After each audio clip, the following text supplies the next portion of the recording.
Hello, this is Dr. Tushar Shah, 18th of August, 41st day of our program on outpatient management of COVID-19. Today's topic, duration of isolation and protecting the family. This is the most difficult area in COVID management, preventing intrafamilial spreads. We have seen so many families with multiple members getting infected, and we seem to take the proper steps, but still it is not avoided.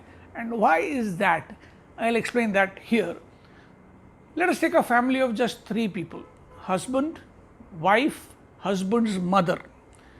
3 people living in a 3-bedroom hall kitchen. The husband brings back infection from his office. The husband is 3 days symptomatic. On the 3rd day, the husband does a swab. On the 4th day, the swab is reported as positive or COVID detected. The husband starts isolation from 4th day in 1 bedroom with an attached bathroom. First, let us see what the husband has to do in terms of duration of isolation. We know this. We know that the duration of isolation is a minimum of 7 days since the onset of symptoms, or 3 days without symptoms, whichever is later.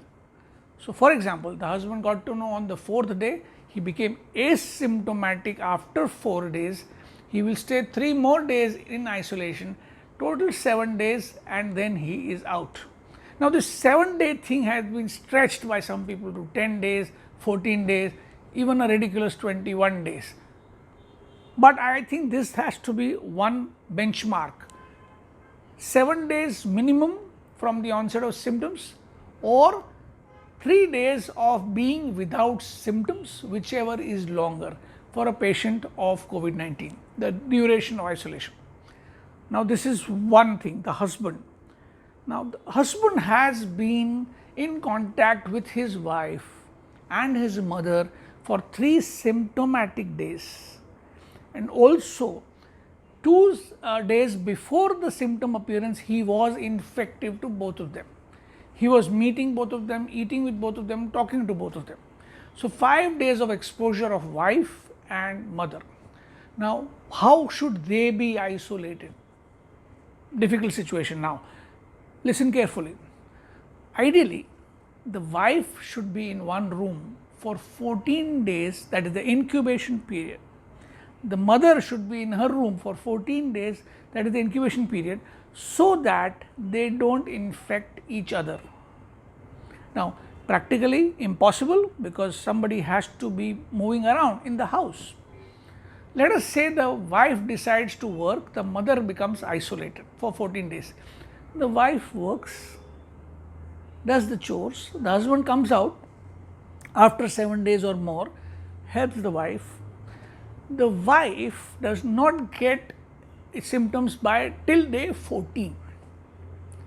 Is it now safe that she can move out of the house, or should she remain isolated? Now, think of this: on day 14 of isolation, that is the last day of incubation period, the wife gets the infection. Asymptomatic, unfortunately. Asymptomatic infection in the wife means that she is now still infective for a few days, at least 7 days. How do we know that she has asymptomatic infection? Unless we do a swab on day 14, we don't know. So, what typically happens when we advise people is, on day 14 the wife comes out, exposes herself to the mother, who has also come out because she was asymptomatic, and now one of them gives the infection to the other if one of them is an asymptomatic or pre-symptomatic carrier of COVID-19. Now, that is a situation that is almost impossible to manage. Hence, intrafamilial spread is going to remain a big problem. Now, how do we stop this spread? 3 simple solutions: mask, hand hygiene, and 6 feet distance. So, the most crucial thing is that if the husband is in isolation and the 2 other members, wife and mother, keep on moving around, then they should at least take care not to touch things touched by the others. If they touch, not to touch their face and hands, wash their hands, and keep 6 feet distance from each other without masks, and if they have to be closer, they have to wear a good mask. I would recommend an N95 mask even in a household if there is already an infection in the household. So, 3 things to explain to every family: distance, masking, hand hygiene to prevent intrafamilial spread. If a patient says that I have to get somebody, some relative from outside or a maid from outside within the house to permanently stay with us, the parents have migrated back from the villages to stay with the urban family, what should be the precaution? How many days should that family who has travelled by maybe a public transport and come, what should be the advice? Another very difficult situation. So, what is the ideal thing to do? The ideal thing according to me is do an RT-PCR of the incoming person.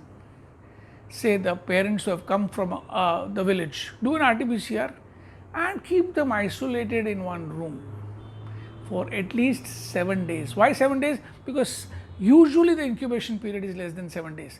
Ideally, keep them inside the room for 14 days isolation, and then after 14 days, if they are asymptomatic, you can put them outside, remembering that even asymptomatic people after 14 days can actually have become carriers of COVID virus, and if you want to be doubly sure, you would have to do a swab again on day 14 and hope that the swab is not false negative. Confusing, very confusing, and this is the reason why we see a lot of transmission within the families. Well, I hope I have been clear, but if you have any questions, please post them on the group. Thank you.